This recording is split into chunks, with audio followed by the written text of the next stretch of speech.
les amis, aujourd'hui je suis au musée de la frite à Bruges. Dans cette vidéo, on va apprendre l'histoire de la frite, la vraie, en tout cas on va essayer. Et aussi, on va découvrir la vraie recette pour faire des super bonnes frites de la mort qui tue.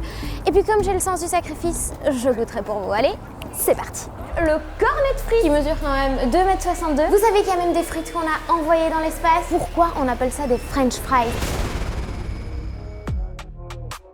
Et comme vous le voyez les amis, les Belges et les frites, c'est une très grande histoire, une histoire d'amour. Le vrai secret des frites belges. Selon la légende, la frite serait apparue sur les rivages de la Meuse au XVIIe siècle. Lorsque le fleuve était gelé en hiver, les pêcheurs faisaient frire des pommes de terre à la place des poissons. Elle est trop bien cette musique en vrai.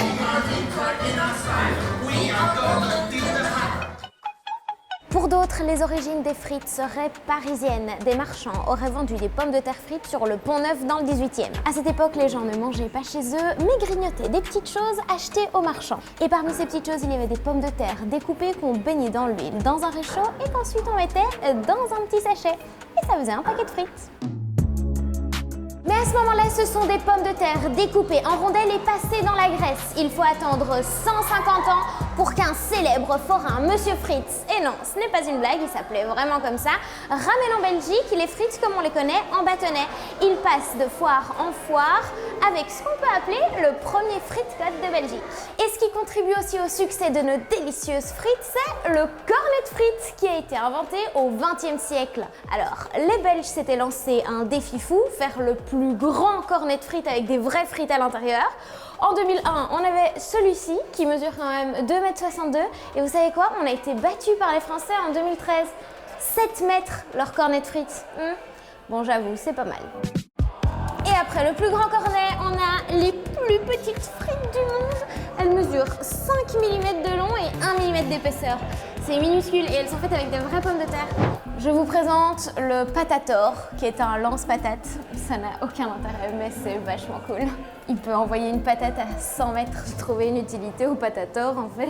Ah oui, je pense que c'est les bestioles qui sont super mauvaises pour la culture des pommes de terre. Je sauve des frites!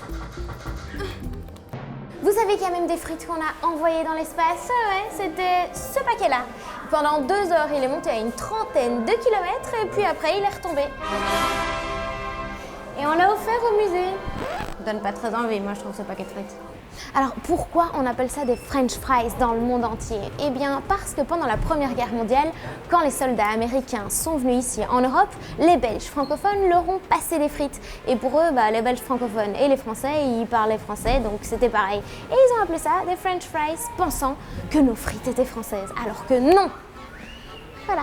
Moi j'aime les frites avec la mayonnaise. En Belgique, on a près de 5000 friteries. Et ouais, les Belges sont vraiment fans de frites. D'ailleurs, le frite-cut est carrément reconnu au patrimoine immatériel de la Belgique. Mais comment on fait les meilleures frites? Je vous emmène rencontrer Patrick de Kort, le boss de la frite. Salut Patrick. Bonjour, comment tu vas? Très bien, très bien. Super. Bon écoute, je suis là parce que j'aimerais bien que tu nous expliques comment faire les meilleures frites du monde. C'est pas compliqué de faire des frites, mais des bonnes, c'est un peu plus compliqué, on va dire. Ok. Des bonnes frites, il faut d'abord une bonne pomme de terre. D'accord. La Binch, c'est une pomme de terre belge. Ouais. C'est les meilleures parce qu'en Belgique, le climat fait que les frites sont meilleures que dans les autres pays. Les pommes de terre sont meilleures que dans les autres pays en Belgique. Pour faire les frites, en tout cas, il faut les pré-cuire. Alors, la pré-cuisson, ça se fait dans le premier bain à 140 degrés. Tu vois? Puis on les laisse reposer une demi-heure. Ok. Une demi-heure, 3/4 d'heure, et puis on les plonge dans un second bain, Ouais. là à 180 degrés. Ok. On attend qu'ils ont une belle couleur, tu vois, Ouais, on voit elles ça sont comme toutes ça, dorées, voilà. hein. Toutes dorées.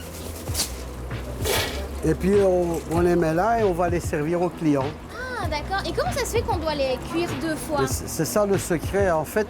La première fois, c'est pour les pré-cuire, D'accord. qui sont juste cuites à cœur. Et puis on les laisse reposer, et puis on les plonge dans un bain à 180 degrés pour qu'ils soient bien croustillants.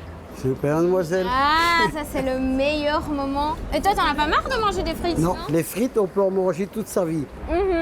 Pas tous les jours, parce qu'autrement...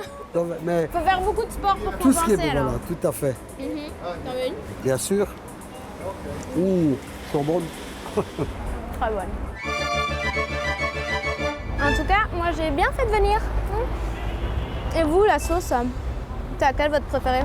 Dites-moi en commentaire. Heureusement que j'ai du rouge à lèvres rouge, ça se voit moins.